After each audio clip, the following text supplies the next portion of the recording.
G'day, how you all going? So just today I thought, while I'm out camping, I thought I'd give you a bit of a history on the actual trailer sitting there behind me. So in a few videos now you would have seen the transformation I've done with that camper trailer.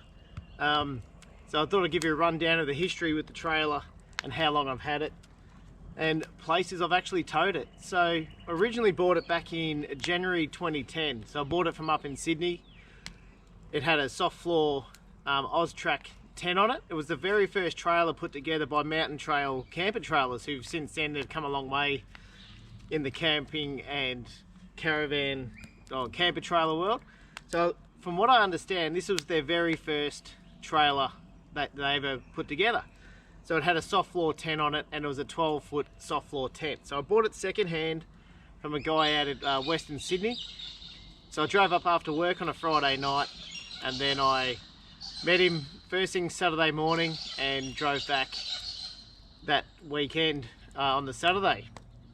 Coming back that trip actually was around 40 degrees. I was into patrol. It was a really hot day, so I just drove all the way back through, which, you know, isn't too bad anyway. Then the following weekend I had it all registered, swapped over into my name, and the very first trip we did was into the high country. We towed it up through past Craig's Hut and then up Bluff Link track, up to Bluff Hut and back around the sheepyard past Howquagat Hut and stuff like that. So first weekend out, and the thing didn't even have a chip or mark or anything on it. It only looked like it only really been used in caravan parks, etc. So fast forward a couple of months, I changed the hitch from a ball hitch to a trig, and then I did a trip with 4 drive action, and we did a trip up through into Wombian Caves and Mittagong area. And then we went down through the Monkey Gum Fire Trail, etc., and did that trip. And then only a short time after that, a couple of months, we did a half a lap of the country in it. So we lived out of it for 4 months, 4.5 months. So in that time we went up through the Flinders, up through the centre, Ayers Rock, all that sort of stuff, Kings Canyon, up to Darwin, right around the west, and spent about 3 months of that at least in Western Australia before we came back along across the Nullarbor and back home. So that was around 22,000 odd Ks that trip. And also that year I was freelance travel writing for Camper Trailer Touring magazine and some stuff for 4 drive action back then. So the trailer featured a lot. So I actually did a 2-week trip down into Tasmania where I featured 4 different locations. So it was for the camping magazine and the camper trailer magazine with different families. So the trailer was featured with other families in front of it, and I just towed it around and wrote the travel articles, etc. So 2010 was a massive year for the camper. I towed it everywhere except for Queensland. So throughout that time, it's done numerous trips up to Queensland. It's been high country heaps. Oh, I can't even think of how many places we've used it and towed it, especially up here where I'm camped now on the Murray River. It's been up here heaps and heaps of times. It's you know, definitely served us well, particularly on that big trip.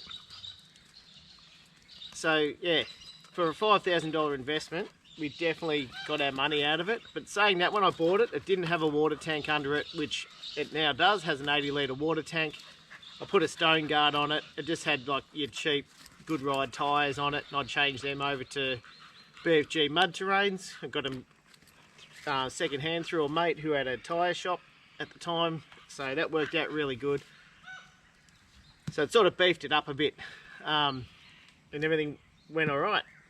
So fast forward a bit, and as you see it now today, so the tent sat around, the trailer sat around for a while. I wasn't really using it. I'd gone back to swags, etc.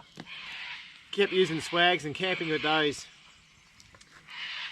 So then the trailer sat around and then ended up getting inundated by ants and all this other sort of stuff, and you just couldn't get the smell out of it, and it was getting pretty average. The zips on the door was starting to go and stuff like that as well. But in between that time, I was lucky enough to be able to use, just to backtrack a bit, I was lucky enough to use a lot of different camper trailers.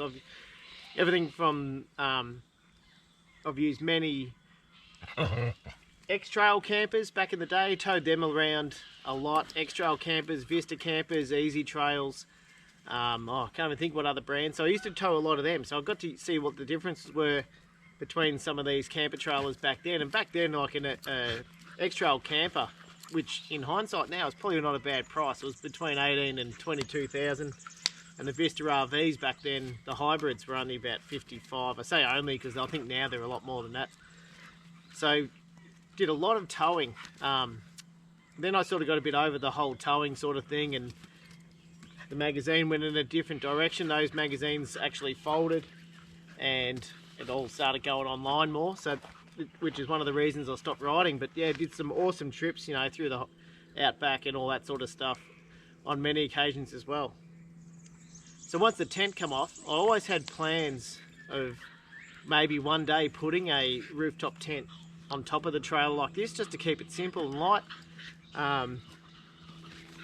and still, you know, quite versatile, etc. So over a few years I used it as a wood trailer and just a general garden trailer. It was too good to actually sell the trailer. It's got, I did put new leaf springs in it, all greasable shackles and stuff under it as well. So beefed that up a little bit because it was starting to get pretty saggy after the Kimberley trip. So how the rooftop tent came about, mate Benny had a Hannibal tent and he's got a caravan coming, and he still swags it and stuff as well, and wasn't having much use for this rooftop tent.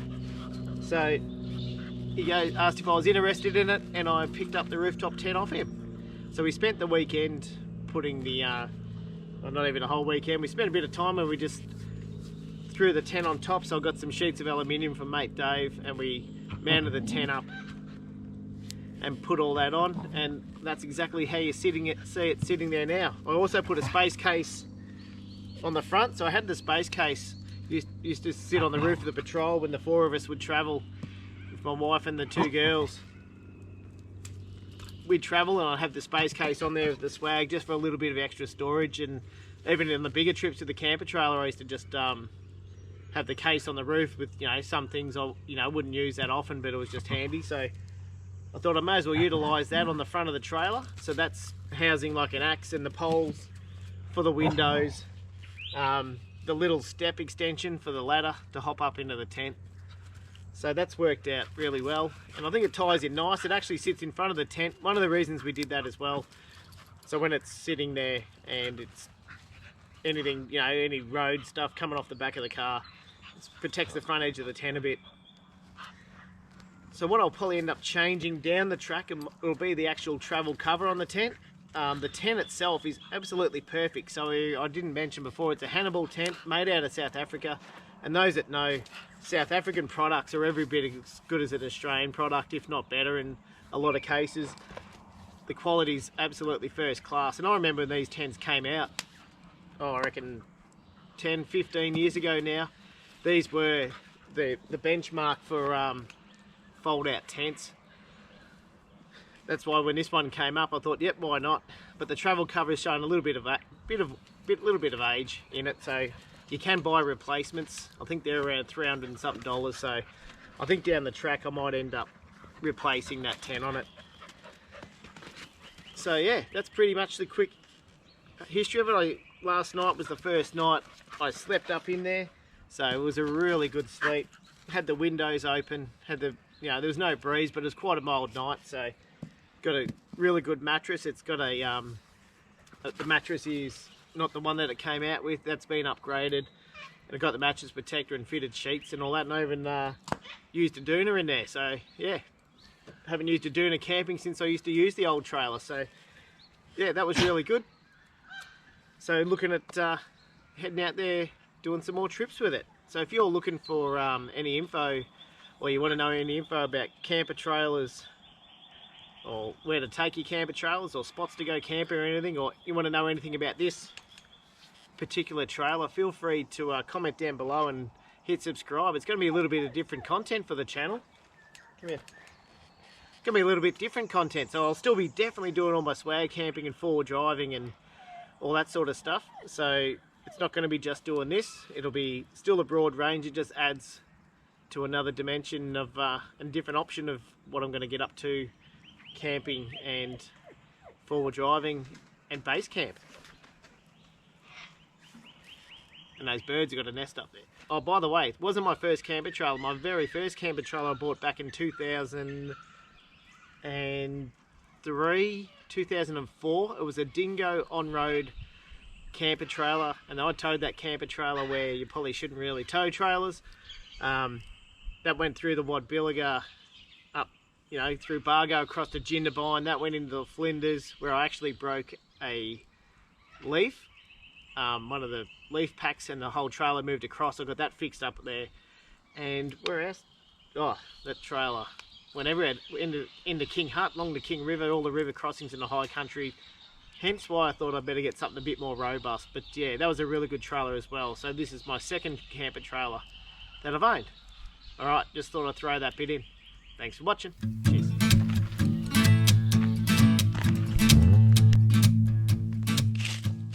G'day, how you all going? So this weekend I'm back up on the Murray River.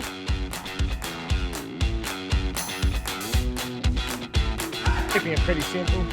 The old shaker pancake mix for brekkie this morning.